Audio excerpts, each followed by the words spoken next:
Your Excellency, the President of the Republic of Kenya, Honorable Uhuru Muigai Kenyatta,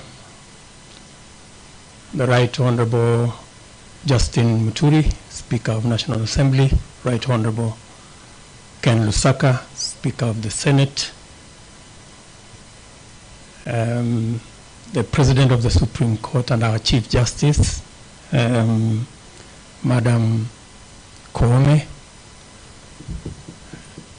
political leaders who are present here, the leadership of Parliament, ladies and gentlemen, Bwana Yesu asifiwe. I will be very brief. First, it's been 2 years since we met last at the prayer breakfast.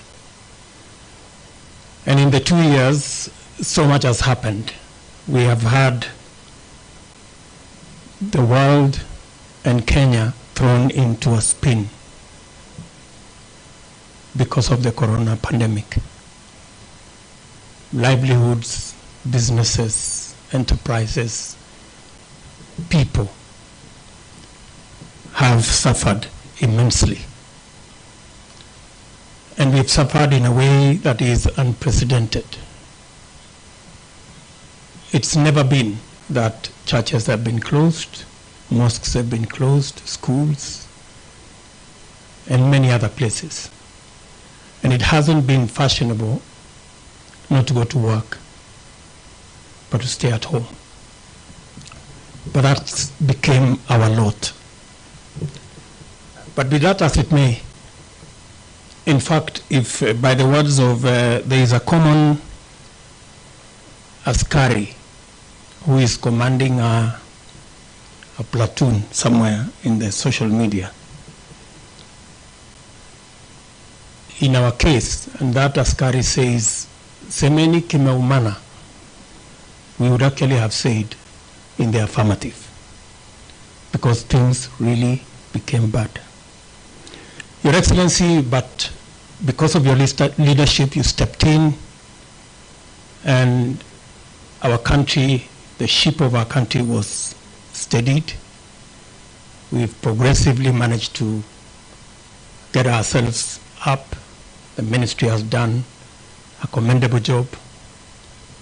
And today we are discussing how we are going to vaccinate citizens so that we can get ourselves out of this pandemic and begin to manage the economic issues and all the other issues.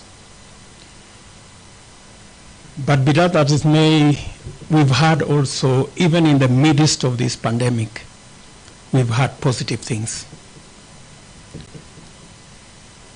Courtesy of this administration, the President launched the other day the Lamu Port, amongst many other projects that have been undertaken. We got ourselves a brand new Chief Justice, the first lady ever in Kenya to be Chief Justice. And also our Speaker got an appointment with the elders. And I think it serves him right. After being a speaker for so long, maybe it's time to be a spokesperson. So much has happened in that space. But I keep, as we reflect on this day when we have come to pray, both those of us who are here and those of us who are elsewhere, two things come to my mind. In a meeting where most of us were, there are some two gentlemen who say two fundamental things. One was a bishop who asked us to try the Jerusalem dance instead of the other two that we had. So much happened, but as things stand today, the Tanga Tanga tours are not there, and the reggae has also stopped. I think we need to listen to what that bishop was telling us. we need to do something together. In that same meeting, the former Prime Minister also said something that was profound. In fact, in a very uncharacteristic manner, he gave us a verse. And he told us about Isaiah 1:18 that says, "Come, let us reason together." Maybe again, God is speaking to us and saying, "Come, let us reason together." Finally, last night,